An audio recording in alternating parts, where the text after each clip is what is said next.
एक जंगल के अंदर दो लड़कियों के साथ जब कुछ लोग जबरदस्ती करने की कोशिश कर रहे होते हैं, उन्हीं में से एक लड़की अपनी जब आवाज़ उठाने की कोशिश करती है, तभी कुछ बैंडिट्स का मुंह ज़मीन पे दे मारते हैं। तभी उन बैंडिट्स के पीछे एक आदमी आता है जो कि उन्हें दो हिस्सों में काट देता है। अब हमें उस आदमी की कहानी बताई जाती है जो कि एक गेमर इनकारनेट हुआ है। इसके पास एक पावरफुल क्लॉक है, एक आर्मर है और एक बहुत बड़ी थंडर लाइटनिंग स्वॉर्ड है। इसके पास वो हर एक ताकत है जो कि अलग अलग प्रोफेशंस के पास होती है। ये अपने स्वॉर्ड स्किल का भी इस्तेमाल करता है जिसका नाम वारन होता है, काफ़ी पावरफुल होती है। मैजिक का भी इस्तेमाल वो कर सकता था। वो टेलीपोर्टेशन गेट का इस्तेमाल भी करता है, पर वो टेलीपोर्टेशन गेट उसे एक ऐसी जगह पे टेलीपोर्ट कर देता है जहाँ पे उसकी जान भी जा सकती थी। अब वो डायमेंशन स्टेप्स का इस्तेमाल करने लगता है। वो कुछ स्पेस को छोड़ के अपने आप हवा में इस तरह पहुंच रहा होता है कि वो एक नदी किनारे पहुंच जाता है। उसका माना ड्रेन हो चुका था, वो मुंह धोने जाता है, पर वो अपना स्केलेटन चेहरा देख लेता है, यानी कि उसके पास ह्यूमन स्किन नहीं है। अगर वो लोगों के बीच गया तब लोग उसके जान के प्यासे पड़ जाएंगे। इसलिए वो शहर के अंदर एक नकाब पहन के चला जाता है जो कि नाइट का ही होता है। उसे वहाँ पे एक एल्फ दिखती है जिससे कि उसे पहली नज़र में ही प्यार हो जाता है, पर वो एल्फ वहाँ से निकल जाती है। अब वो उसे ढूंढते ढूंढते मशीनरी गिल्ड के पास आ जाता है। अंदर जाने के बाद वो एल्फ गर्ल के बारे में पूछता है, उसकी खासियत, उसके शरीर के बारे में बताता है, पर वो आदमी उसके बारे में बताने से मना कर देता है क्योंकि उसे सबसे पहले पैसे लाने पड़ेंगे और पैसे लाने के लिए उसे क्वेस्ट पूरे करने पड़ेंगे। और वो उसे सारे क्वेस्ट बता देता है जो कि मशीनरी गिल्ड के अंदर अवेलेबल होते हैं। और वहीं वो बंदा किसी और से बात करते हुए कहता है, ये नाइट मुझे पावरफुल लग रहा है, शायद से ये अपने किसी बीवी बच्चे को ढूंढ रहा होगा। मुझे इसके लिए काफ़ी ज़्यादा बुरा लग रहा है। जो कि आदमी अपनी बीवी बच्चे को ढूंढने की पूरी कोशिश करता है पर उसे मिलते नहीं है। अब हमारा सीन यहाँ से शिफ्ट होता है और अब हमें दिखाया जाता है नाइट को जो कि काफ़ी सारे बोर्स को मार के उन्हें एक बोरे के अंदर भर के ले जा रहा होता है, पर एक कार्बन के ऊपर कुछ लोग हमला कर देते हैं। वो बैंडिट्स होते हैं, वो लड़कियों को लूट रहे होते हैं और वो ये देख के उसे रुका नहीं जाता है और वो सबसे पहले चिल्लाते हुए कहता है, शायद से यही मेरा रीज़न था इस दुनिया में आने का। और जैसे ही वो बैंडिट्स एक गलत काम करने जा रहा था, वो उसी समय उसके पास पहुंच जाता है, उसके साथियों के साथ उसे भी काट के रख देता है। बाकी लोग ये देख के डर के भागने लगते हैं, पर वो भी उन्हें अपनी एक स्वॉर्ड स्लैश में मार देता है और इसी तरीके से वो उन सभी लोगों को मार देता है। वो लड़कियां काफ़ी ज़्यादा खुश होती हैं, वो उन्हें स्कॉट करने लगता है। वो लड़कियां यहाँ पे एक मेडिसिनल हर्ब लेने आई थी। उसी दौरान नाइट को एक 9 टेल फॉक्स दिखाई देती है जो कि इंजर्ड होती है, पर वहीं पे वो नाइट उसे हील कर देता है। ये देख के वो 9 टेल फॉक्स काफ़ी ज़्यादा खुश होके उसके कंधे पे बैठ जाती है। वो उसके साथ रहना चाहती थी, उसे ऐसा लग रहा होता है, इसलिए वो उसे अपने साथ ही रखता है। एक जगह पे हमें दिखाया जाता है एक पेड़ होता है। अब एक लड़की वहाँ पे उस मेडिसिनल हर्ब को लेने तो जाती है, पर उसके ऊपर एक मॉन्स्टर तभी अटैक कर देता है। अब वो उस लड़की को बचाने के लिए बीच में चला जाता है और वो मॉन्स्टर के अटैक से उस लड़कियों को बचा लेता है अपनी सुपरफास्ट स्पीड की मदद से। अब वो उसके ऊपर अटैक करना तो चाहता था, पर वो मॉन्स्टर उसके ऊपर बार बार अटैक करता है, इसलिए वो अपनी स्वॉर्ड से सिर्फ बचने की कोशिश ही कर रहा था। जब उसे एक समय मिलता है वो उसके अटैक को डॉज करता है और वो थोड़ी दूरी बना लेता है, पर वो मॉन्स्टर अपनी लंबी जीभ की मदद से उसके ऊपर बड़े प्यार से हर एक तरीके से अटैक कर पा रहा था। अब वो मॉन्स्टर पेट्रिफिकेशन नाम की एक स्किल का इस्तेमाल करता है जिससे बचने के लिए वो नाइट अपने डिवाइन शील्ड का इस्तेमाल करता है और वो बच भी जाता है। पर तभी वो मॉन्स्टर अपना पॉइजन उसके ऊपर फेंकने की कोशिश करता है। उसके पॉइजन से बचते हुए वापस से वो होली शील्ड को कास्ट करता है और एक पावरफुल अटैक का इस्तेमाल करता है जिसकी मदद से वो उस मॉन्स्टर को एक ही अटैक में मार देता है जिसका नाम जजमेंट स्किल होती है। वो मॉन्स्टर जैसे ही मारा जाता है वहाँ पे थोड़ी शांति छा जाती है और वो काफी ज्यादा खुश हो जाता है कि मेरा ये अटैक कितना ज्यादा पावरफुल था। और वो मॉन्स्टर के बारे में कुछ अजीब चीज थी, उसके पाँव में जो रिंग थी वो एकदम से ब्लास्ट हो जाती है, यानी कि डिसइंटीग्रेट। और तभी वहाँ पे एक बहुत बड़ा बोर आ जाता है। अब वो नाइट उसे पकड़ने के लिए चला जाता है। अब हमें एक गांव में दिखाया जाता है सियोना नाम की लेडी को, जिसकी लड़की अपने नाइट के पास ही होते और उसे छोड़ने के लिए आया हुआ होता है। साथ में वो वहाँ पे उन्हें वो बोर भी गिफ्ट में दे देता है। वहीं दूसरी तरफ वो लड़की अपनी मदर को बताती है कि मैं वो सारे मेडिसिनल हर्ब लेके आ गई हूँ जिन्हें आपकी ज़रूरत थी। वहीं दूसरी तरफ सियोना जो होती है नाइट को शुक्रिया कहती है और उसे ये भी बोलती है कि आप यहीं पे रुक सकते हो, पर नाइट को तो कहीं और जाना था, इसलिए वो उनके यहाँ पे बिना रुके वहाँ से जाने लगता है। अब एक जंगल के अंदर एक गुफा होती है, उस गुफा के अंदर अपना नाइट जा रहा होता है 9 टेल फॉक्स के साथ, जहाँ पे से काफी सारे लोग तो दिखते हैं और वो उन लोगों को मार देता है, साथ में उनका खजाना भी लूट लेता है। वहाँ पे कोई भी एल्फ गर्ल नहीं थी जिन्हें कि वो लोग किडनैप करके रखे हुए थे, इसलिए वो बाहर जाने लगता है। पर तभी वो एल्फ गर्ल वहाँ पे आ जाती है जिसे कि हमारा नाइट ढूंढ रहा था। वो आते ही उसके ऊपर अटैक करना शुरू कर देती है। वो कहती है कि तुम एल्फ को मार देते हो, तुम लोगों को तो मरना चाहिए। जिसका वो जवाब तो देना चाहता था पर वो जवाब नहीं दे सकता था क्योंकि वो लड़की आखिरकार किसी की सुन ही नहीं रही होती है। पर तभी हमें दिखाया जाता है वो नाइन टेल फॉक्स उस लड़की को दिख जाती है और वो समझ जाती है कि ये आदमी बुरा नहीं है क्योंकि नाइन टेल फॉक्स किसी भी बुरे आदमी के साथ नहीं रहती है। यही बात वो नाइट व्यू से बताता है कि मैंने किसी भी एल्फ को नहीं मारा है, ये खजाना तो मुझे पीछे वाली गुफा के अंदर मिला था। और वहीं दूसरी तरफ वो एल्फ गर्ल उससे माफी मांगती है। वो कहती है कि मैं अपनी एल्फ प्रजाति की लड़कियों को ही ढूंढ रही हूँ जिन्हें की लोगों ने कैदी बना के रखा हुआ है। जिसके ऊपर वो उसे बताता है कि तुम उसकी चिंता मत करो, इस गुफा के अंदर जितने भी बैंडिट्स थे मैंने उन सभी को एक एक करके मार दिया है और तुम्हारी प्रजाति की वहाँ पे कोई भी लड़की नहीं है जिसे कि तुम ढूंढ रही हो, इसी वजह से मैं वहाँ से बाहर आ गया। ये कहने के बाद वो लड़की वहाँ से चली जाती क्योंकि उसे कब वहाँ पे रुकने का कोई भी मतलब नहीं था। वो नाइट उससे बात तो करना चाहता था पर ये तो उसका खेल खत्म हो गया शुरू होने से ही पहले, इसलिए वो चिल्लाता है कि आखिरकार मेरे साथ ही ऐसा क्यों होता है। अब हमें रात में एक इनमें दिखाया जाता है जहाँ पे नाइट जो होता है नाइन टेल फॉक्स के साथ खाना तो खाता है और दूसरी तरफ वो सोचने लग जाता है कि अब वो लड़की मुझे वापस मिलेगी। ये सोच के अब वो वापस से जंगल के अंदर घूमने लगता है। जंगलों में घूमते घूमते उसे आवाज आने लगती है। अब एक जगह पे हमें एक एल्फ गर्ल को दिखाया जाता है जिससे कि कुछ ह्यूमन पकड़ के उसे प्रताड़ित करने लगते हैं। उसे उसकी स्वॉर्ड से उसके घाव दे रहे होते हैं। वो लड़की काफी ज्यादा डर रही होती है। ये सब अपना नाइट देख रहा होता है। वो उन्हें जाके मारना तो चाहता था पर तभी जैसे ही वो आदमी एक एल्फ को मारने वाले थे वहाँ पे वही एल्फ गर्ल आ जाती है जिसे कि नाइट को प्यार हो रखा है। वो लड़की एक एक करके उन सभी पे अटैक करने लगती है और उनके आधे आदमियों को तो वो बड़े ही प्यार से मार देती है। जब वो इंसान को ये बात पता चलती है कि वो इसे नहीं हरा सकते हैं इसलिए वो एक छोटी एल्फ गर्ल को अपना होस्टेज बना लेते हैं और वो कहते हैं अगर तुमने हमारे कहने के मुताबिक काम नहीं किया तब हम इसे मार देंगे। ये सुन के अब वो कुछ भी नहीं कर सकती थी। एक बैंडिट उसके पास में आता है, वो अपने स्वॉर्ड का इस्तेमाल कर ही रहा था कि तभी अपना नाइट जो होता है उस लड़की के पीछे चला जाता है और उसे अपनी स्किल की मदद से एक जगह पे धक्का दे देता है। इसकी मदद से उसने एल्फ गर्ल को भी बचा लिया और बड़ी वाली एल्फ गर्ल को भी। ये देख के वो लड़की काफी ज्यादा खुश थी पर वो लॉक जो कि एल्फ गर्ल को बंद करने के लिए किया गया था वो वाकई में काफी ज्यादा मजबूत था पर वो नाइट अपनी एक हाथ से ही उसे तोड़ देता है।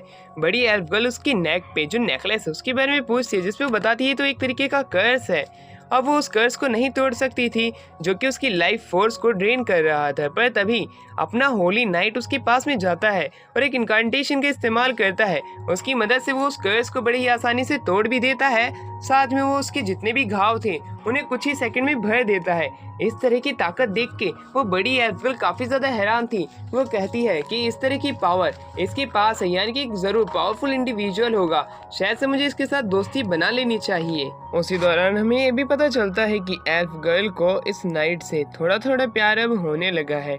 उसके लिए उसके दिल में एक सॉफ्ट कॉर्नर बन रहा है। वो अपना नाम आरी बताती है और नाइट अपना नाम आर्क बताता है। जैसे ही आर्क उससे और बात करना चाहता था एक बर्ड वहाँ पे आके ये बताता है कि एल्फ के हेडक्वार्टर पे अटैक हो गया है और जो आरी होती है वो आर्क को एक मशीनरी की तरह इनवाइट करती है उसकी मदद करने के लिए और वो उसे एक बढ़िया अमाउंट भी देगी उसकी हेल्प करने पे। अब वहीं आर्क जो होता है टेलीपोर्टेशन गेट का इस्तेमाल करता है। आरी ये देख के काफी ज्यादा हैरान होती है कि एक फॉरबिडन मैजिक का इस्तेमाल कर रहा है। फिर कुछ समय बाद वापस से आर्क अपने डायमेंशनल गेट के इस्तेमाल करते हुए वो उसे सिटी के अंदर ले आता है जहाँ पे कि आर्या उसे बताती कि उसे अपने एक फ्रेंड से मिलना है जो कि एल्फ है। ये सुन के आर्क के तो मजे ही हो जाते हैं, वो एक और एल्फ से मिलने वाला है पर वो एल्फ एक आदमी निकलता है तो उसके सारे अरमानों पे पानी फिर जाता है। रात के समय वो सिटी के अंदर घूमने लगते हैं। फिर वो एक इन की तरफ देखते हैं जहाँ पे कि वो वहाँ अंदर जाने की कोशिश करते हैं। आर्या विंडो से आती है पर तभी आर्क जो होता है वो दूसरे एल्फ के साथ डायमेंशनल गेट का इस्तेमाल करते हुए उस बिल्डिंग के अंदर आ जाता है और आर्या को पता चलता है कि उसने बेफालतू में ही इतनी सारी मेहनत की अंदर आने के लिए। अब आर्क और वो सब इसी इनके अंदर घूमने लगते हैं जहाँ पे काफी सारे लोग मरे हुए थे। अब वो अलग अलग जाते हैं जहाँ पे आर्क एक कमरे में जा पहुँचता है। कमरे के अंदर वो देखता है कि काफी सारे लोग बेड के ऊपर मरे हुए, उनका गला काटा गया है। तभी वहाँ पे एक लड़की आ जाती है जो कि एक निंजा होती है। आर्क उसे देख के निंजा बोलता है। वो हैरान थी पर वो जाने से पहले उसे एक मैप दे के जाती है और कहती है कि अगर तुम उन एल्फ गर्ल्स को ढूंढ रहे हो तो 2 तो तुम्हें यहाँ पे अंडरग्राउंड मिल जाएंगी और 2 इस जगह के लॉर्ड के मेंशन में। ये कह के वो लड़की वहाँ से चली जाती है, पर जाने से पहले वो उसे बताती है कि उसे ज़रूर वापस मिलेगी और अब वो वहाँ से चली जाती है। आर्क जो होता है उस मैप को खोल के देखता है कि उसके अंदर ऐसा क्या चीज़ है और वो कहाँ का मैप है। जैसे ही वो खोलता है वो सारी चीज़ें आर्यन को बता देता है। आर्यन कहती है कि अगर तुम्हें ये मैप मिला तो दिया किसने और कहाँ पे मिला, जिसके ऊपर वो बताता है कि उसे एक लड़की ने दिया था। पर तभी वहाँ पे और भी सारे बैंडिट्स आ जाते हैं जो कि उस जगह की रखवाली करते हैं। उनसे फाइट करते हुए आर्यन जो होती है अपने स्वॉर्ड का इस्तेमाल करती है, वो एक एक करके उन सभी को मारने लगती है। अब वो उन 2 एल्फ गर्ल्स को बचाने के लिए चल पड़ते हैं। अब हमें दिखाया जाता है एक अंडरग्राउंड जगह पे जहाँ पे कि 2 से ज़्यादा एल्फ गर्ल्स बंधी हुई होती है। वो केज को खोलते हैं और उन सभी गर्ल्स के साथ एक दूसरी जगह की तरफ टेलीपोर्ट हो जाते हैं। वो जंगल के अंदर थे जहाँ पे मैन एल्फ जो होता है वो उन सभी का ध्यान रखने की कहता है और आर्क जो होता है उनके कर्स को काट देता है जो कि उनके कॉलर के साथ बंधा हुआ था। ये देख के वो एल्फ आदमी भी हैरान था और वो कहता है कि तुम जाके लॉर्ड के मेंशन से उन 2 एल्फ गर्ल्स को बचा लाओ। ये सुन के आर्क जो होता है आर्यन के साथ चला जाता है। मेंशन के अंदर वो धीरे धीरे करके पहुंच जाते हैं। दूर खड़ी वो निंजा लड़की भी उन्हें ही देख रही होती है। वहीं वो लॉर्ड जो होता है अपना इसेकाई प्लॉट बनाने की तैयारी कर रहा होता है। उसका इसेकाई प्लॉट बनने से पहले ही हमें दिखाया जाता है कि किंग के मेंशन के अंदर वो लोग धीरे धीरे करके पहुंच रहे हैं और वो जब वहां पे पहुंच जाते हैं काफी सारे गार्ड्स उन्हें देख लेते हैं, इसलिए वो उसी मेंशन को तोड़ने लगते हैं। गार्ड्स जो होते हैं वो लॉर्ड को बचाने के लिए जाते तो हैं, पर आर्क इन्हीं में से एक नाइट के पास में छिपा हुआ था और जैसे ही लॉर्ड को जब ये बात पता चलती है कि यहाँ पे लोग आ रहे हैं तब वो काफी ज्यादा घबरा जाता है और तभी उसका गेट फटता है। दूसरी तरफ से हमें आर्क और आर्यन को आते हुए दिखाया जाता है। आर्या अपने लोगों को देख के काफी ज्यादा गुस्से में आ जाती है, वो लॉर्ड की एक लात मारती है। तभी हमें उसी एल्फ सेलर को दिखाया जाता है जिसे डराने के लिए आर्क अपना हाथ आगे करता है, पर दीवार एक टूट जाती है, वहां से एक सीक्रेट पैसेज बन जाता है। दूसरी तरफ आर्यन जो होती है अब उसी लॉर्ड को काफी सारी सजाएं देने लगती हैं। अब वहाँ पे एल्फ गर्ल भी उसे सजा देती है तो दूसरी तरफ काफी सारे नाइट्स वहाँ पे आ जाते हैं। उनसे बचने के लिए आर्या जो होती है अपने स्वॉर्ड का इस्तेमाल करते हुए उन सभी को मार देती है। दूसरी तरफ आर्क जो होता है सोने की ईंटें चुरा रहा होता है। आर्या से पूछती कि आखिरकार तुम क्या कर रहे हो, जिसपे वो बताता है कि ये वापस से अपनी ऑर्गेनाइजेशन खड़ा कर लेंगे अगर हम इन्हें जिंदा छोड़ते हैं, पर अगर हम इनके सारे पैसे ले जाएं तो ये उसके लायक नहीं रहेंगे क्योंकि हर एक ऑर्गेनाइजेशन को खड़ा करने के लिए पैसे की जरूरत है और इनके पास पैसे ही नहीं होंगे तो ये क्या कर सकते हैं। ये सुन के आर्यन खुश होती है और उसे अपना काम कंटिन्यू करने के लिए बोलती है। अब आर्क जो होता है उन सभी पैसे और धन जो भी उसने जुटाए थे वो बाहर लेके आ जाता है।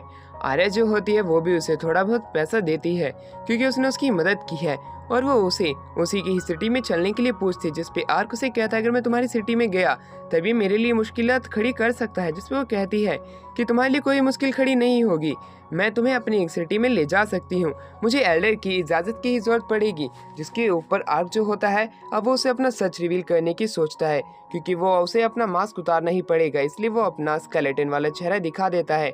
आर्या ये देख के हैरान नहीं होती और वो कहती है शायद से तुम्हारे ऊपर कोई कर्ज होगा, हम इस कर्ज का उपाय ढूंढ सकते हैं और तुम्हें वापस से हम नॉर्मल कर देंगे।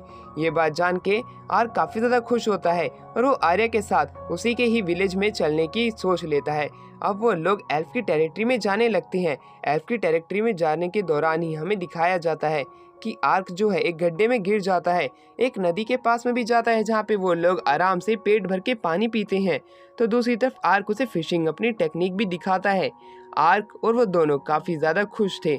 अपनी इस जर्नी के दौरान आर्यन के पेट से आवाज आती है जिसपे आर्क अब उसके लिए शिकार करने के लिए जाता है। वो वहाँ से चला जाता है।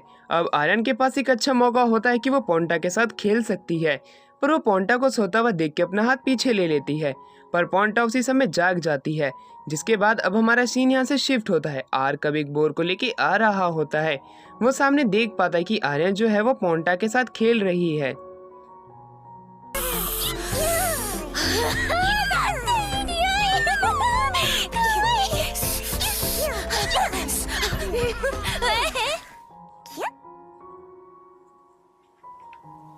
ये देख के वो हैरान था। आर्यन जो होती है उसे बहाने मारने लगती है, पर वो तब भी कुछ भी नहीं कहता है। अब अगले दिन आर्यन जो होती है उसे धीरे धीरे करके अपने विलेज के बिल्कुल पास में ले आती है। वो जब आवाज लगाती है तब गेट उसी समय खुल जाता है। अब हमें आर्यन के विलेज के अंदर उसके फादर को दिखाया जाता है जिसका नाम डिलन होता है, जो कि इस विलेज का एल्डर है, और उसकी मदर ग्लेनिस को भी दिखाया जाता है। ग्लेनिस अपनी एज 245 बताती है और आर्क अपना इंट्रोडक्शन देता है और वो कहता है कि सच में एल्फ इतने ज्यादा ओल्ड होते हैं। ये बात जान के वो भी हैरान था। डिलेन अब हैरानी से पूछता है कि तुमने लॉर्ड के मेंशन पे क्यों अटैक किया। इसकी वजह से हम दोनों नेशंस के बीच में एक युद्ध भी छिड़ सकता है। जिसके ऊपर आर्यन बताती है कि हमारे कुछ लोग उन्हीं के ही मेंशन के अंदर बंद थे और ये बात आर्क भी कंफर्म करता है। जिसके ऊपर डिलेन बताता है कि हमें हाई एल्डर्स की कॉन्फ्रेंस के अंदर जाना पड़ेगा। आर्यन तैयार होती है, जो भी उसके साथ हुआ है वो सारी चीजें बताने के लिए। डिलेन इस पे मान जाता है। अगले दिन वो निकल जाते हैं। आर्क जो होता है वो ग्लेनिस के साथ अब विलेज में घूमने लगता है, जो कि आर्यन की मदर होती है। विलेज के अंदर घूमते घूमते वो लोगों के पास एक आइडिया आता है जिसमें वो बैटल करना चाहते हैं। ग्लेनिस जो होती है वो बताती है कि आर्यन को स्वॉर्ड मास्टरी मैंने ही सिखाई है। ये बात सुन के आर्क हैरान था। ग्लेनिस उससे अटैक करने लगती है, उसे वो एक सरप्राइज अटैक से हरा देती है और वहाँ पे आर्क को नीचे गिरा देती है। आर्क हैरान था कि मैं इससे कैसे हार सकता हूँ। वहीं ग्लेनिस कहती है तुम्हारे अंदर वो दम नहीं है जो कि मैंने सोचा था। तुम मेरी बेटी की रक्षा ऐसे कैसे करोगे। इसके बाद वो वापस से एक दूसरे से फाइट करना शुरू कर देते हैं। इस बार आर्क ने सोचा था कि वो उसे जरूर हरा के रहेगा और वो उस पर अटैक करने के लिए ग्लेनिस आगे आती है। उसकी स्पीड काफी तेज थी, वो उसे बार बार हराने लगती है। ये सिर्फ एक बुलिंग ही हो रही थी। आर्क जो होता है वो सोचता है कि आखिरकार मैं इसे कैसे हरा सकता हूँ। ग्लेनिस से मुझे शायद से स्वॉर्ड मास्टरी की ट्रेनिंग भी लेनी पड़ेगी और वो अपनी स्पीड का जलवा दिखाते हुए उसके पीछे पहुंच तो जाता है, पर एट दी एंड वो ग्लेनिस से पिटाई खा जाता है। वहीं ग्लेनिस कहती है कि आज का दिन बहुत ही ज्यादा अच्छा गया। अब वो घर की तरफ निकलते हैं जहाँ पे कि आर्क नहा रहा होता है, पर उसी समय जब वो नहा रहा होता है वहाँ पे आयरन आ जाती है।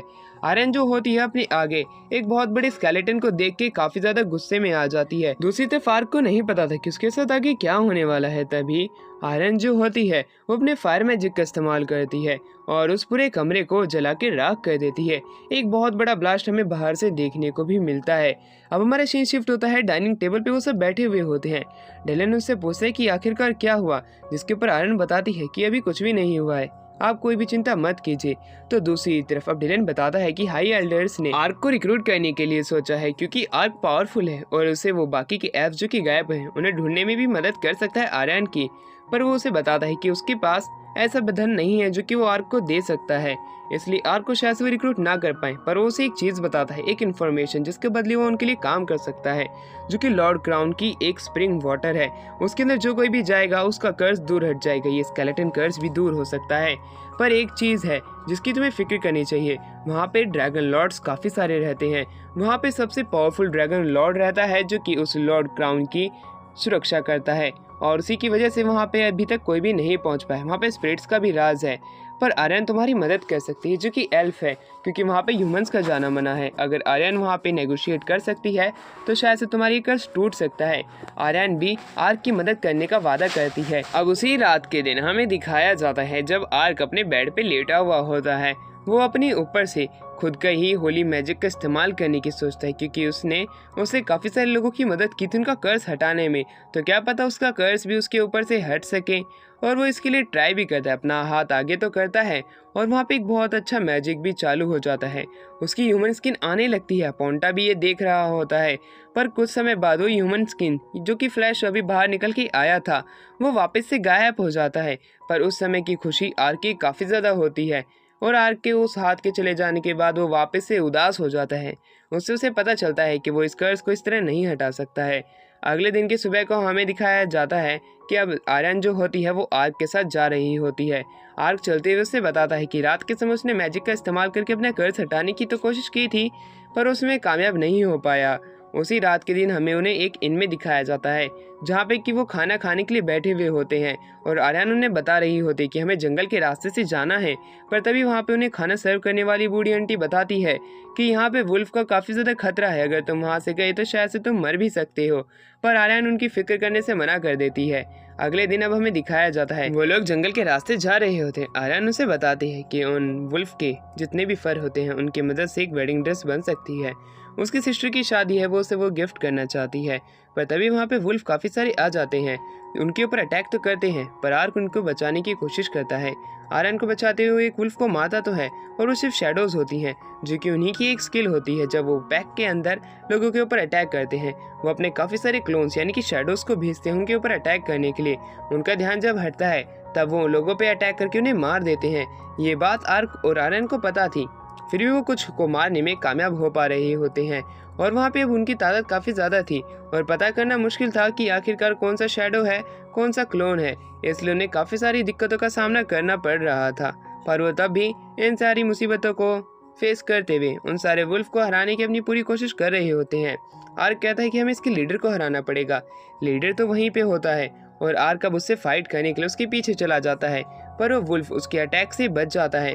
उसके पाँव में वही रिंग होती है जो कि उससे पहले उसने एक और मॉन्स्टर के ऊपर देखी थी और उसने उसे तबाह कर दिया था। इस बार वो उसकी रिंग को इसी तरीके से ही तबाह कर देता है। जैसे ही वो उस वुल्फ के ऊपर अटैक करता है, उसकी रिंग वहाँ से डिसइंटीग्रेट हो जाती है और वो वुल्फ जो होता है वो वहाँ से अपने साथी को बुला के जाने लगता है। वहाँ पे आर्यन भी आती है। वो ये देख के हैरान थी कि आखिरकार ये वुल्फ चला क्यों गया। आर्क कहता है कि तुम उसकी चिंता मत करो और वो उन्हें उसी रिंग के बारे में बताता है। आर्यन कहती है हमें अभी इसका मतलब नहीं पता है और वापस से एक और मिस्ट्री इनके लिए खड़ी हो गई। दूसरी तरफ अब हमें प्रिंसेस को दिखाया जाता है जो कि अब एल्फ के किंगडम की तरफ बढ़ रही होती है, जिससे कि ह्यूमन रेस के बारे में नेगोशिएट कर सके, जो कि अभी ही एक लॉर्ड के मेंशन में हरकत हुई थी। पर तभी उनके ऊपर अटैक होता है। उनका कैरेज उसी समय रुक जाता है। कैरेज के बाहर अफरा तफरी मच जाती है। पोंटा को ये चीज महसूस होती है और पोंटा उसी तरफ भागने लगता है। कैरेज के अंदर प्रिंसेस की जो मेड होती है वो प्रिंसेस को बचाने की कोशिश कर रही होती है, तो दूसरी तरफ बाहर से लोग उसे मार देते हैं। अब प्रिंसेस काफी ज्यादा घबरा जाती है।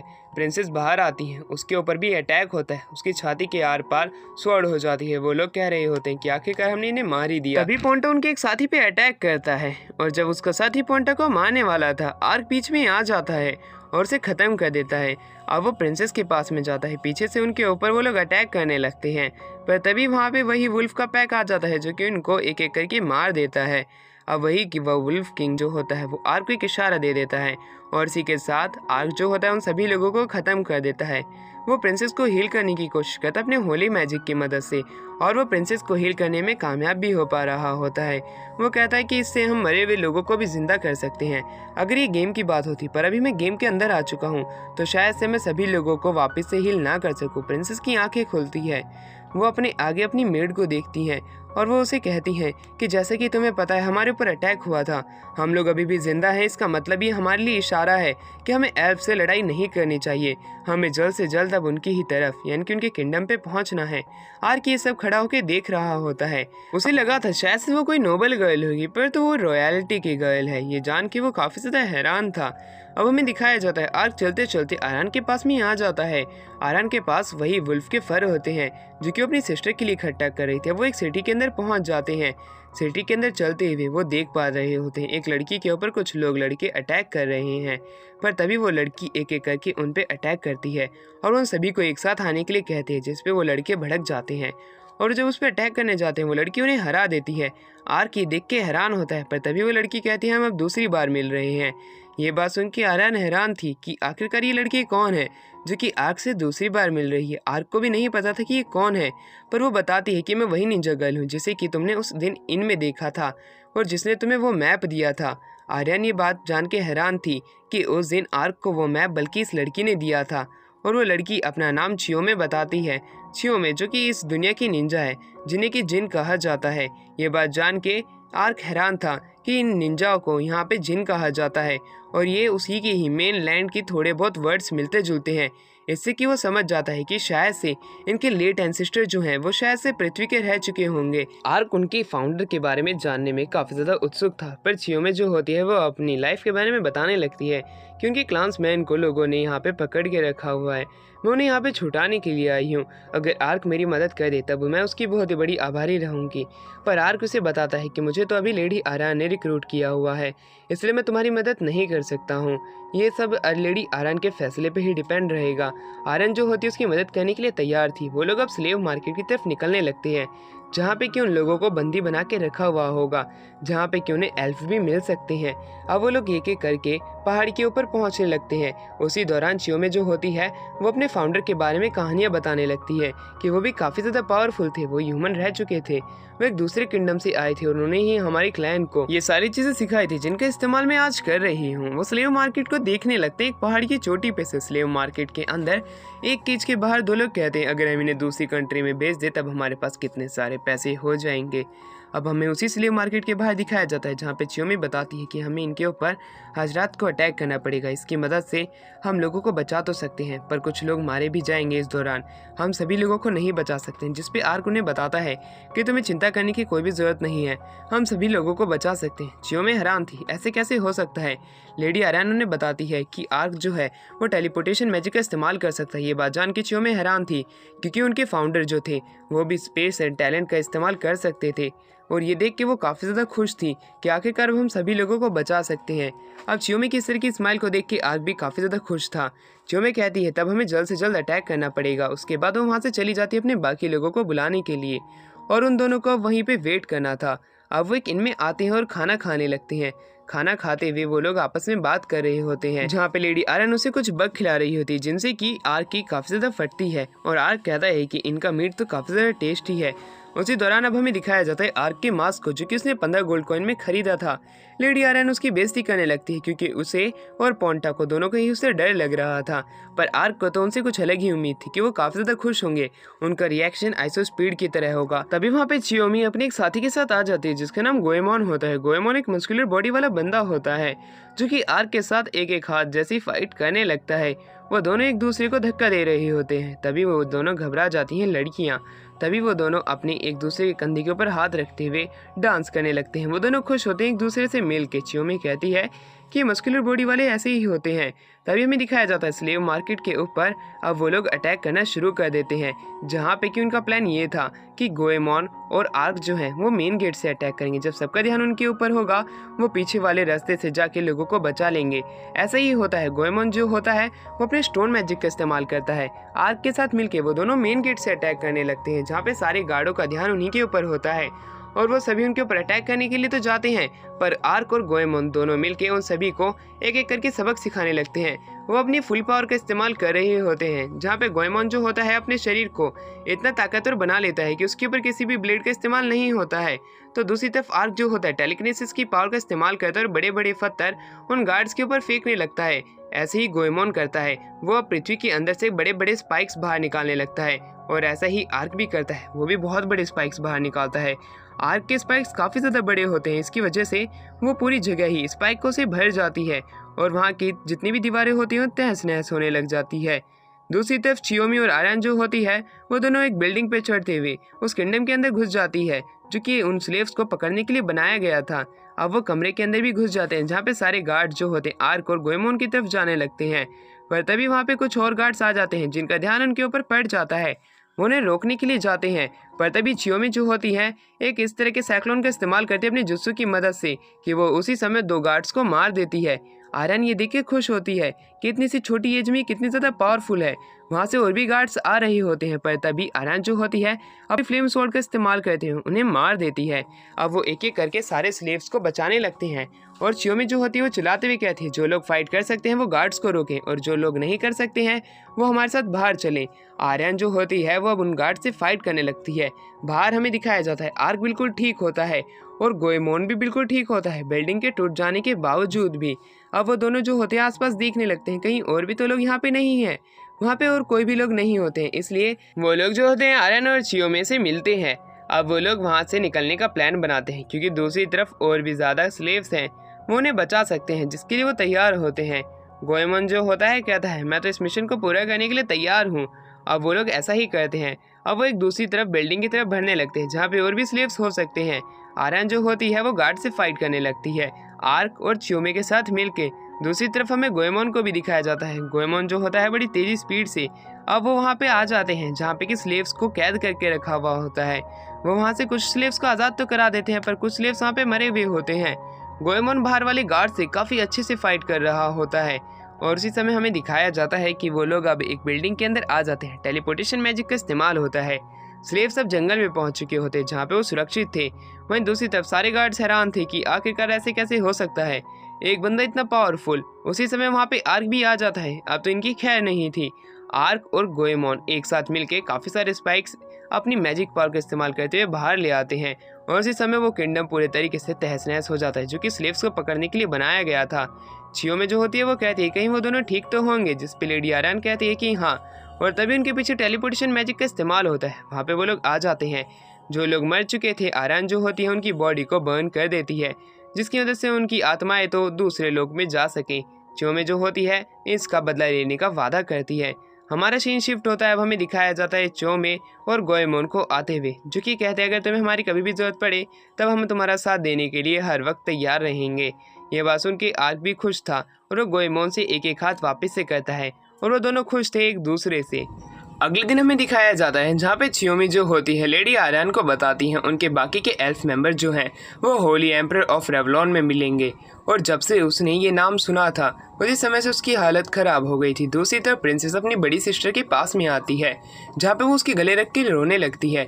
उसकी बड़ी सिस्टर बताती है कि मैंने तो वो अफवाह सुन के काफ़ी ज़्यादा डर गई थी, जहाँ पे कि हमें बताया जाता है कि प्रिंसेस की इस तरह की अफवाह उड़ा दी गई है कि वो मर चुकी हैं, क्योंकि जहाँ पे उनका कार्ड मिला था वहाँ पे एक नेकलेस भी था जो कि प्रिंसेस का था। ये बात सुन के प्रिंसेस को पता चल चुका था कि इनमें से ये मेरे भाई की ही साजिश है। उनके मरने के बाद सिर्फ उसके ही भाइयों की वो गद्दी हो जाएगी, इसलिए वो कहती है कि मेरी अभी जिंदा रहने की बात अपने तक ही सीमित रखो, किसी और को ये बात पता न चल पाए। इस दौरान वो एल्फ किंगडम से खुद का सपोर्ट भी मांग सकती है। इसकी मदद से राजगद्दी पे उसका अधिकार पूर्ण रूप से स्थापित भी हो सकता है। उसकी बड़ी बहन इसके लिए मान जाती है। दूसरी तरफ लेडी आर्यन जो होती है वो आर्क के साथ चल रही होती है और आर्क की चीज़ नोटिस करता है। जब से लेडी आर्यन ने होली एम्परर ऑफ रेवलॉन के बारे में सुना है, जब से ही उसका मूड थोड़ा सा खराब है, इसलिए वो उसे जानने की कोशिश करता है कि आखिरकार बात क्या है, जिसके ऊपर लेडी आर्यन उसे बताती है कि उस किंगडम के अंदर एल्फ को बेचा और खरीदा जा सकता है, वहाँ पे कोई रोक टोक नहीं है। उसी दौरान उन्हें हवा के अंदर काफ़ी सारे वेरिएंट उड़ते हुए दिखाई देते हैं। वो उनके ऊपर अटैक ना कर दे इससे पहले आर्क उनके ऊपर लाइटनिंग मैजिक का इस्तेमाल करता है और उनके ऊपर अटैक कर देता है। काले बादल मंडराने लगते हैं और एक बहुत बड़ी बिजली उन वेरिएंट्स के ऊपर गिरने लगती है। उसी दौरान वो बिजली जो है वो पोंटा और लेडी आर्यन के ऊपर भी गिर जाती है और ये सारी चीज़ें होते हुए एक दूसरा बंदा भी दूर से देख रहा होता है और उनके बारे में वो चीज़ें किताब में लिख रहा होता है और वो कहता है कि मुझे मेरा कैंडिडेट मिल चुका है। दूसरी तरफ अब हमें आर्क को दिखाया जाता है जो कि बॉर्डर के पार एक ऐसा टाउन है जहाँ पे कि वो बैठे हुए होते हैं। लेडी आर्यन अपने कान छिपाने की कोशिश कर रही होती है क्योंकि अब वो एक ऐसी कंट्री के पास में पहुँचने वाले हैं जहाँ पे कि एल्फ को खरीदा और बेचा जा सकता है, इसलिए हमें इंसानों के बीच में अपने आप को छिपा के रखना पड़ेगा। आर्क उसके लिए परेशान था, पर तभी हमें दिखाया जाता है कि वहाँ पे एक और पर्सन आता है जो कि एल्फ होता है। उसके कान भी काफ़ी बड़े लंबे थे और लेडी आर्यन ये देख के उसके कान छिपाने के लिए कहती है, जो कि वही बंदा होता है जो कि उन्हें फाइट करते हुए वेराइन के साथ देख रहा होता है। और वो वहाँ पे आता है, वो उन लोगों की तारीफ़ करने लगता है कि तुमने जैसे कि उन वेराइन को मारा था वो काफ़ी ज़्यादा मज़ेदार था। और दूसरी तरफ लेडी आर्यन उसका कान ढक रही होती हैं, पर तभी वहाँ पे इनकी मालिक आती है जो कि कहती है, क्रेसी तुम अपने काम यहाँ पे कर सकते हो। ये बात सुन के वो लोग हैरान थे कि क्रेसी को यहाँ पे हर कोई जानता है, जो कि उस बंदे का नाम है। वहीं क्रेसी जो होता है उनसे बात करने के लिए कुछ समय मांगता है। उसी दौरान वो ये भी बताता है कि उसे यहाँ पे 10 साल हो गए रहते हुए, इंसान मुझे काफ़ी ज़्यादा अच्छे लगते हैं। उसकी ये बात सुन के लेडी आर्यन जो होती है वो गुस्से में कहती है कि तुम्हें इंसान अच्छे लगते हैं जो कि हमें स्लेव बना के रखते हैं। हमारी ही जाति और प्रजाति के लोगों को वो लोग बुरे तरीके से व्यवहार करते हैं। उसकी ये बात सुन के कैसी जो होता है वो कहता है कि तुम अभी ये बात नहीं समझोगी, पर आने वाले टाइम में एल्फ और इंसान एक साथ रहेंगे, वो समय नज़दीक ही आने वाला है। लेडी आर्यन इसकी इस तरह की बातें सुन के काफ़ी ज़्यादा हैरान थी। दूसरी तरफ क्रेसी जो होता है उनकी मदद मांग रहा होता है। उसे एक बीस्ट को पकड़ना है जो कि काफ़ी ज़्यादा रेयर है और अभी तक उसे वो नहीं मिला है। उसके बदले वो उन्हें होली एम्परर ऑफ रेवलॉन का मैप भी देगा। उसकी बात सुन के वो दोनों काफ़ी ज़्यादा हैरान थे क्योंकि इन्हें अभी इस मैप की ज़रूरत भी है, इसलिए वो तैयार हो जाते हैं। उस दिन आर्कुस इनकी मालिक को 5 गोल्ड कॉइन देता है। इसके बदले वो मालकिन जो होती है खुशी में उसे एक बियर का पूरा एक कैन दे देती है, जहाँ पे कि हमें लेडी आर्यन को दिखाया जाता है जो कि वो अपने कमरे के अंदर बैठी हुई होती है और वो उसी बियर को पी जाती है। उसे वो काफ़ी ज़्यादा अच्छी लगती है, इसलिए वो एक गिलास पे नहीं रुकती है, वो बार बार उसे पीने लगती है। आर्क भी ये देख रहा होता है। अब आर्क ये देखता है कि लेडी आर्यन को अब उसका नशा चढ़ चुका है और जो लेडी आर्यन होती है वो अब आर्क के सर को हिलाने लग जाती है। वो उसे इतना ज़ोर से हिलाती है कि उसका सर ज़मीन पे पटकने लगती है, जिसकी आवाज़ वहाँ की इनकी मालकिन भी सुन रही होती है। अगले दिन हमें दिखाया जाता है कि वो सभी टाइम पे पहुँचते हैं जहाँ पे क्रेसी उन्हें पिक करने के लिए आया था अपने दोस्त के साथ। अब वो रास्ते में जाने लगते हैं। अब उसी दौरान लेडी आयरन का नशा अभी तक नहीं उतरा था, इसलिए क्रेसी जो होता है उसे एक ऐसी दवाई देता है उसकी वजह से उसका नशा उतर सकता है। वहीं हमें पोंटा को दिखाया जाता है जो कि एक इस तरह का पर्दा खोलता है जिसके अंदर काफ़ी सारे गॉब्लिन्स मरे हुए होते हैं।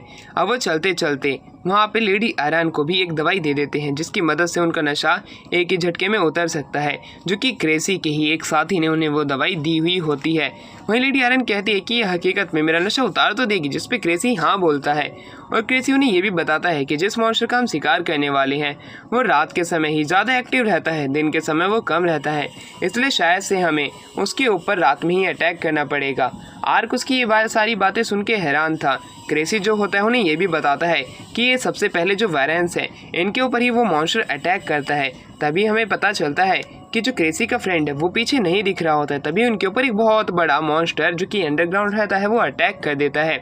उसे देख के आर्क जो होता है वो क्रेसी के फ्रेंड को बचाने की कोशिश करता है, जिसकी कार्ड जो है वो पलट चुकी हुई होती है और वो खड़े होने की हालत में नहीं होता है।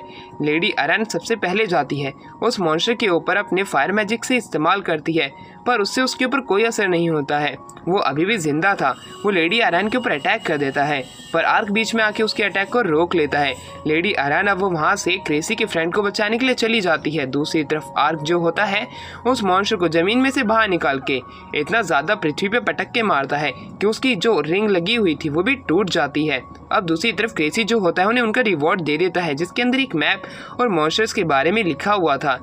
लेडी आयरन उसे शुक्रिया कहती है कि उसने उनकी इतनी मदद की, तो दूसरी तरफ क्रेसी भी उनका धन्यवाद करता है कि उन्होंने भी उनकी मदद की है। क्रेसी का वही फ्रेंड वहाँ पे आता है जो कि लेडी आयरन को धन्यवाद करता है उसकी जान बचाने के लिए।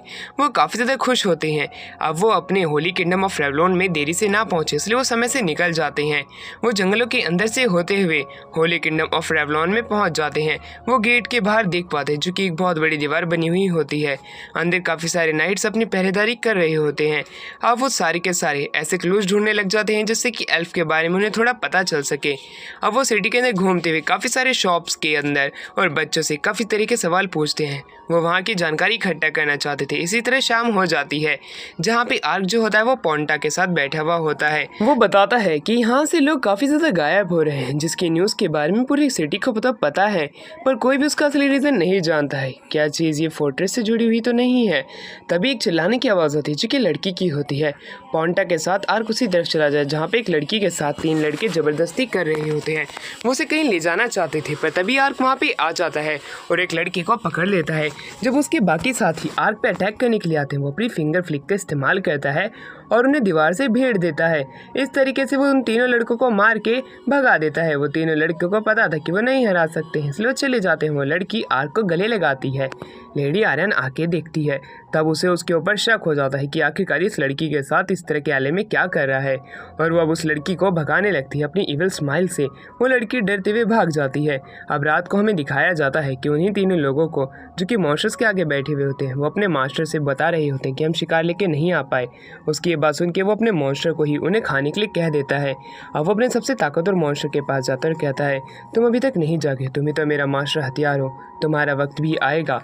तो दूसरी तरफ अब हमें दिखाया जाता है लेडी आयरन को और आर्क को जो कि उसी फोर्ट्रेस के पास में आए हुए होते हैं। लेडी आयरन को ये बात पता चली थी कि यहाँ पे 4 महीने पहले कुछ एल्फ्स को लाया गया था। अब उनके बारे में कोई भी न्यूज़ नहीं है। आर्क को पता था कि 4 महीने में उनके साथ कुछ भी हो सकता है, पर लेडी आयरन उन्हें ढूंढना चाहती थी, इसलिए वो उस फोर्ट्रेस के अंदर चले जाते हैं। फोर्ट्रेस के अंदर जैसे ही वो आते हैं वो पूरा खाली होता है, जहाँ पे लेडी आयरन बताती है कि मेरे सुरागों से मुझे ये बात पता चली थी कि यहाँ पे एक सीक्रेट दरवाज़ा है जो कि एक ब्रिक को दबाने से ही खुलता है। ऐसा ही होता है, वहाँ पे एक सीक्रेट पैसेज खुल जाता है। वो उसके अंदर जाने लगते हैं जहाँ पे 2 गार्ड एक दरवाजे की रखवाली कर रहे थे। आयरन सजेस्ट करती कि हमें सिर्फ इन्हें बेहोश ही करना है। ऐसा ही वो लोग करते हैं पोंटा की मदद से, जहाँ पे लेडी आयरन तेज़ी से जाती है, एक गार्ड को बेहोश कर देती है, तो दूसरी तरफ आर्क भी ऐसा ही करता है। लेडी आयरन से वो दरवाज़ा नहीं खुलता है, इसलिए आर्क जो होता है उस दरवाजे को स्लाइड करते हुए खोलता है। वहाँ पे हमें दिखाया जाता है काफ़ी सारे केज बने हुए होते हैं जिसके अंदर लोगों की हड्डियाँ होती हैं। अब पोंटा एक आखिरी दरवाजे पे पहुँचता है। उस दरवाजे को जब खोला जाता है वहाँ पे एक बहुत बड़ी गुफा होती है। उस गुफा के अंदर जब वो लोग देखते हैं वहाँ पे हमें एक बंदे को दिखाया जाता है जिसका नाम फुम्बा होता है। फुम्बा जो होता है लेडी आयरन की तरफ देखने लगता है, उसके बिग मैलेंस को, और वो कहता है कि अच्छा है, मेरा शिकार मेरे पास आ गया, मुझे खुद ढूंढने की ज़रूरत नहीं है। वहीं पर हमें ये भी पता चलता है कि ये मॉन्स्टर को कंट्रोल कर सकता है। इसी तरीके से वो लेडी आरान को भी कंट्रोल कर रहा होता है। वो लेडी आरान को ऑर्डर देता है कि आर्क को तुम मार दो। लेडी आरान ऐसा ही करती है, वो अपनी स्वॉर्ड से उसके ऊपर अटैक करना शुरू कर देती है। फुम्बा दूर खड़ा ये देख रहा होता है कि वो तो एक डार्क एल्फ है। डार्क एल्फ यानी कि उसके लिए एक बहुत ही बढ़िया मीट आ चुका है उसके मॉन्स्टर के लिए, जो कि उसका मेन वेपन है। वहीं दूसरी तरफ अब आर्क जो होता है उसके ऊपर अपने होली कर्स का इस्तेमाल करता है, जिसकी मदद से वो उस कर्स को हटा सके, पर वो नलीफाई नहीं हो पा रहा होता है। वो ये देख के हैरान था। वो बार बार अपनी पूरी कोशिश करता है, पर वो इस चीज़ में नाकामयाब हो रहा था। लेडी आरान उसके ऊपर अपनी स्वॉर्ड से अटैक कर रही थी। उसी दौरान अब हमें आर्क को दिखाया जाता है, जो कि लेडी आरान से फाइट करते हुए काफ़ी स्ट्रगल कर रहा था, क्योंकि वो उसे मार भी नहीं सकता है, क्योंकि वो उसका असली इंटेंशन नहीं है। तभी वो उसकी कैप के अंदर देखता है लाल कलर की 2 आंखें, और वो पोंटा को इशारा करता है। पोंटा ऐसा ही करता है। वो लेडी आरान के कैप में से एक मॉन्स्टर को बाहर निकालता है और उस मॉन्स्टर को आर्क मार देता है। लेडी आरान जो होती है वो बेहोश हो चुकी होती है। अब हमें फुम्बा को दिखाया जाता है। फुम्बा जो होता है कहता है, अगर तुमने इसे बचा भी लिया तो तुम कुछ भी नहीं कर सकते हो। यहाँ पे भी मेरे पास और भी काफ़ी सारे मॉन्स्टर्स हैं। वो ये कहने के बाद अपने एक मॉन्स्टर को बुलाता है, जो कि वाइट टाइगर होता है, जिसे कि कुछ समय पहले हमें दिखाया गया था। वहीं फुम्बा के ऊपर एक इस तरह के इनिशियल्स आ जाते हैं, जो कि उसने मॉन्स्टर्स के पास देखे थे, जैसे कि रिंग्स, और वो समझ जाता है कि ये वही बंदा है जो कि मॉन्स्टर्स को कंट्रोल करता है। दूसरी तरफ वो टाइगर के ऊपर भी वही रिंग होती है। आर्क जो होता है लेडी आरन को एक जगह पे बैठाता है और उस मॉन्स्टर से फाइट करने के लिए जाता है। वो अपने एक ही स्वॉर्ड स्लैश का इस्तेमाल करता है, और वो जो वाइट टाइगर होता है, जो कि शरीर में काफ़ी ज़्यादा बड़ा था, उसका धड़ शरीर से अलग हो जाता है। ये देख के फुम्बा हैरान था कि इसके एक ही स्वॉर्ड स्लैश ने से इसे मार दिया, पर वो तब भी इस चीज़ को लेकर ज़्यादा उदास नहीं था, क्योंकि उसके पास और भी मॉन्स्टर्स हैं, वो उन्हें भी बुला सकता है। वो अपने वाइप का इस्तेमाल करता है और काफ़ी सारे मॉन्स्टर्स वहाँ पे आ जाते हैं, और वो सारे आर्क पे अटैक करने के लिए तैयार थे। दूसरी तरफ आर्क जो होता है अपनी वाइब्रेनियम स्वॉर्ड का इस्तेमाल करता है और एक एक करके उन सभी मॉन्स्टर्स को मारने लगता है, खचाखच करके। पर फुम्बा भी जो होता है अपनी वाइप को घुमा रहा होता है मॉन्स्टर्स को कंट्रोल करते हुए। वो और भी मॉन्स्टर्स को बुलाने की कोशिश करता है, पर आर्क एक एक करके सभी को मारने लगता है। कुछ मॉन्स्टर्स आर्क को रोकने की भी कोशिश करते हैं, पर वो उसमें कामयाब नहीं हो पाते हैं। फुम्बा जो होता है वो कहता है, अब लेडी आरन का क्या होगा। लेडी आरन के ऊपर एक और अटैक कर रहा था, पर उसी समय वहाँ पे चियोन आ जाती है। चियोन जो होती है वो अपने स्पेल का इस्तेमाल करती है। इसकी मदद से वो लेडी आरन को बचा लेती है, पर फुम्बा अपने और भी मॉन्स्टर्स को बुलाने की कोशिश करता है, पर चियोन उसे बताती है कि तुम्हारे सारे मॉन्स्टर्स को मेरे साथी ने मार दिया है, अब तुम्हारे पास कोई भी नहीं है। वहीं आर्क को पता चलता है कि ये चियोमी ही थी जिसने कि लेडी आरन को वो सारे सबूत दिए थे, जिसकी मदद से वो फोर्ट्रेस के अंदर पहुंच सके और अपने एल्फ को बचा सके। पर एल्फ जिंदा नहीं है, क्योंकि उस फुम्बा ने अपने मॉन्स्टर्स को चारे के तरीके से खिला दिया है। इस वजह से वो उसके ऊपर काफ़ी ज़्यादा गुस्सा थे, पर तभी वो केव पूरे तरीके से हिलने लगती है। फुम्बा कहता है कि अब मेरा सीक्रेट वेपन जाग रहा है, तुम उसके सामने कुछ भी नहीं हो। ये कह के वो भागने लगता है और वो लेडी आरन के साथ चियोमी के साथ वहाँ से टेलीपोर्ट होकर उस फोर्ट्रेस के बाहर आ जाता है, जहाँ पे हमें एक बहुत बड़े मॉन्स्टर को दिखाया जाता है, जिसके ऊपर काफ़ी सारी रिंग्स बंधी हुई होती है उसे कंट्रोल करने के लिए। वो एक बहुत बड़ा हाइड्रा होता है, जिसकी रिजनरेटिव पावर भी काफ़ी ज़्यादा ताकतवर होती है। उसके ऊपर कोई भी कैसा भी अटैक कर ले वो खुद को वापस से रीजनरेट कर सकता है। चियोमी उसकी ये सारी स्किल्स आर्क को बता रही होती है, और वो आर्क से बोलती है कि इसका वाटर मैजिक भी काफ़ी ज़्यादा ताकतवर है। पर दूसरी तरफ फुम्बा को लग रहा होता है कि उसने आर्क को मार दिया है। अब उसकी पास्ट की स्टोरी बताई जाती है, जहाँ पे उसे विलेज से निकाल दिया गया था, क्योंकि वो मॉन्स्टर्स को कंट्रोल तो कर सकता है, पर वो अपने नेक इरादे के लिए उसका मॉन्स्टर कंट्रोल आर्टिफिशियल है, और वहीं पे ये लोग जो हैं वो अपनी प्योर स्किल की मदद का इस्तेमाल करते हैं। पर दूसरी तरफ हमें होली किंगडम ऑफ रेवलॉन के राजा को दिखाया जाता है, जो कि उसे एक मौका देता है उसके लिए काम करने के लिए। उसकी उपाधि भी वो उसके गाँव के लोगों से ऊपर रखने की बात करने लगता है। फुम्बा इसके लिए मान जाता है, और फुम्बा तब से ही होली किंगडम ऑफ रेवलॉन के राजा के लिए काम कर रहा है, और वो हाइड्रा से उनकी किंगडम के ऊपर अटैक करना चाहते थे। पर इस प्लान के अंदर तो आर्क एक पत्थर बनके उनके सामने खड़ा हो चुका है, जिसे पार करना नामुमकिन है। आर्क जो था वो अपने शील्ड की मदद से चियोमी और लेडी आरन को बचा लेता है। चियोमी ये देख के हैरान थी कि इसकी शील्ड इतनी ज़्यादा ताकतवर है। आखिरकार आर्क है क्या चीज़। आर्क कहता है कि मैं लेडी आरन के द्वारा रिक्रूटेड एक मशीनरी हूँ। दूसरी तरफ अब हमें लेडी आरन को दिखाया जाता है, जो कि जाग चुकी थी। उसने अब फुम्बा की सारी बातें सुन ली थी, जो कि उसने एल्फ के बारे में की थी, जब उसने उससे पूछा था कि बाकी की एल्फ कहाँ है, और उसने कहा था कि उसने तो उन्हें चारे की तरह इस्तेमाल कर लिया है, इसलिए वो बदला लेना चाहती थी। अब वो ऐसा प्लान बनाती कि हाइड्रा से आर्क फाइट करेगा और फुम्बा से वो और चियोमी फाइट करेंगे। इसके लिए आर्क मान जाता है, क्योंकि हाइड्रा जो है अब वो सिटी की तरफ बढ़ रहा है, और वो सिटी के अंदर जितने भी लोग हैं उन्हें मरता हुआ नहीं देख सकते, क्योंकि आखिर में वो एक ह्यूमन ही तो हैं। चियोमे बताती है कि हाइड्रा से फाइट करते हुए तुम्हें काफ़ी सारी दिक्कतें होंगी, पर अगर हम फुम्बा को हरा देते हैं जो कि उसका मालिक है, तो शायद से हम अपनी इस गेम को पलट सकते हैं। इसके लिए वो मान जाता है। सिटी के अंदर घंटियाँ बजने लगती है कि अटैक होने वाला है। वहाँ के सारे गार्ड जो होते हैं वो प्रिपेयर हो जाते हैं, पर तभी जैसे ही हाइड्रा अपने वाटर स्किल का इस्तेमाल कर रहा था, उसी समय बीच में आर्क आ जाता है। आर्क जो होता है अपनी वाइब्रेनियम स्वॉर्ड का इस्तेमाल करता है और हाइड्रा के जितने भी फिशेस उसके ऊपर अटैक कर रहे होते हैं उनके ऊपर वो अपनी शील्ड से अटैक करता है और उनके इस अटैक को रोकते हुए उनके ऊपर पंचेस का भी इस्तेमाल करता है। हाइड्रा को नीचे लिटा देता है। फुम्बा दूर खड़ा देख रहा होता है कि आर्क जिंदा है।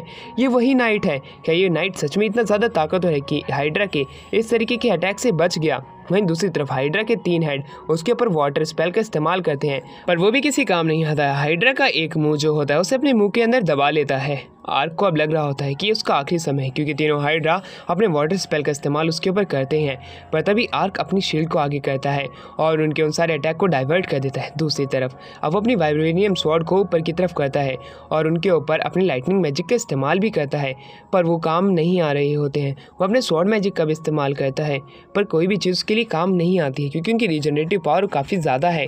तभी वो अपने समन स्किल का इस्तेमाल करता है और हेल के दरवाजे खोल देता है। हेल के दरवाजे जैसे ही खुलते हैं, वहाँ पे हमें एक बहुत बड़े मॉन्स्टर को आता हुआ दिखाया जाता है, जिसकी मदद से वो हाइड्रा को हरा सकता है। सिर्फ वो मॉन्स्टर वहाँ पे 5 मिनट के लिए आया है और उसका माना काफ़ी ज़्यादा ड्रेन हो रहा है। तो दूसरी तरफ पोंटा जो होता है वो फुम्बा की तरफ बढ़ने लगता है। फुम्बा को ये बात पता चल जाती है कि उसकी तरफ लोग आ रहे हैं। वो तैयार होता है। उसी समय लेडी आर्यन आगे आते हुए कहती है कि शायद से ये आज तुम्हारा आखिरी दिन होने वाला है। इसे तुम्हें जैसे जीना है तुम जी सकती हो, क्योंकि तुम्हारे पास अब बोलने के लिए भी समय नहीं बचने वाला है। फुम्बा कहता है कि तुम्हें ऐसा लगता है तुम सिर्फ 2 लड़कियां हो जो कि मुझे कभी भी नहीं हरा सकती हो। लेडी आर्यन जो होती है वो कहती है कि अब तुम्हें पता चलेगा कि अब तुम्हारा क्या हाल होने वाला है। उसी तरह फुम्बा को अब वो सारी चीज़ें याद आने लग जाती है जो कि अभी तक वो अपनी लाइफ में सहता हुआ आया है, इसलिए वो उनसे फाइट करने के लिए तैयार था। लेडी आर्यन चियोमे को पीछे रहने के लिए कहती है, उससे खुद फाइट करने के लिए जाती है, क्योंकि उसके साथ उसका गर्ज है जो कि उसे आज सॉल्व करना है। अपने स्वॉर्ड की मदद से वो उसके भेजे गए जितने भी मॉन्स्टर होते हैं कंट्रोल करने वाले, उन्हें मार देती है और कहती है कि तुम आज नहीं बचोगे। तुमने मेरी जितने भी एल्फ दोस्तों के साथ जो कुछ भी किया है उसके लिए मैं तुम्हें माफ़ नहीं करने वाली हूँ। चियोमे उसकी पीठ पे अटैक करती है। उसकी पीठ पे किस तरह का पैटर्न बन के आता है जिसकी मदद से वो हाइड्रा को कंट्रोल कर रहा था, इसलिए अब वो उसे मारने का प्लान बना चुके थे। लेडी आर्यन जो होती है उसकी वाइफ को जला के राख कर देती है। फुम्बा के पास और कोई तरीका नहीं बचा था उसे मारने के लिए, इसलिए अब फुम्बा कुछ नहीं कर सकता था और फुम्बा आखिर में मारा जाता है। अब वहीं दूसरी तरफ हमें दिखाया जाता है उसी हेल मॉन्स्टर को, जो कि एक एक करके हाइड्रा के जितने भी सर होते हैं उन सभी को तोड़ने लगता है। जब भी वो उसके ऊपर अटैक कर रहे थे वो अपनी हेल फायर का इस्तेमाल करते हुए उन्हें मारने लगता है। उसकी सारी की सारी रिंग टूट जाती है। हाइड्रा वहाँ से बच के भागने की कोशिश करता है, पर तभी आर्क जो होता है उसकी पूंछ उठाते हुए उसे हवा में फेंक देता है। तो दूसरी तरफ हेल मॉन्स्टर अपनी फायर का इस्तेमाल करता है और उसकी राख भी नहीं बचती, जिसकी मदद से वो रीजनरेट कर सके। अब आर्क जो होता है लेडी आर्यन के पास में आता है। लेडी आर्यन काफ़ी ज़्यादा खुश होती है। वो उससे पूछती कि आखिरकार ये मॉन्स्टर क्या चीज़ है, जिसके ऊपर चियोमे भी पूछे कि मैंने इस तरह की चीज़ कभी भी नहीं देखी है।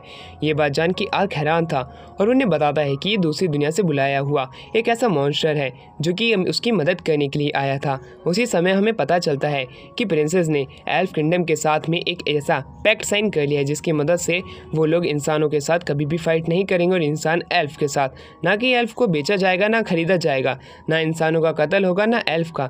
इसके लिए वो हाई एल्डर मान जाते हैं। हाई एल्डर वही हैं जो कि एल्फ किंगडम को राह दिखाते हैं, इसलिए प्रिंसेस जो होती है वो आगे आते हुए उन्हें शुक्रिया कहती है।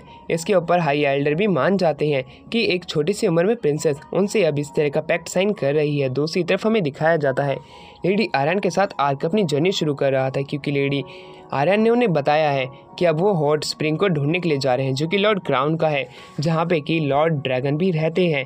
वहीं चियोमे जो होती है वो आर्क की असली आइडेंटिटी के बारे में जानना चाहती थी, इसलिए आर्क जो होता है वो अपना नकाब उतार देता है। जैसे ही वो अपना नकाब उतारता है उसका वही स्केलेटन फेस बाहर आ जाता है। उसका स्केलेटन फेस देख के लेडी आर्यन कहती है शायद से तुम चियोमे को डरा दोगे, और वहीं दूसरी तरफ चियोमे काफ़ी ज़्यादा डर जाती है। अब वो आर्क से दूर हटने लगती है। लेडी आर्यन उसे बताती है कि आर्क के ऊपर एक ऐसा कर्स का इस्तेमाल हुआ है जिसकी मदद से उसका ह्यूमन फ्लैश उसके शरीर से गायब हो चुका है। अब वो सिर्फ एक स्केलेटन बन चुका है। पर अब हम इस कर्स को हटाने के लिए अब हम लॉर्ड क्राउन के स्प्रिंग में जा रहे हैं। तुम भी क्या हमारी जर्नी में साथ दोगी? जिसके ऊपर चियोमी मना कर देती है। आर्क को काफ़ी ज़्यादा बुरा भी लगता है, पर वो कुछ नहीं कर सकता था। इसी के साथ ये वाला सीज़न एंड होता है। तो मिलते हैं इसके नेक्स्ट सीज़न में। तब तक के लिए हमारे चैनल को सब्सक्राइब और वीडियो को लाइक यहाँ से ज़रूर कर देना।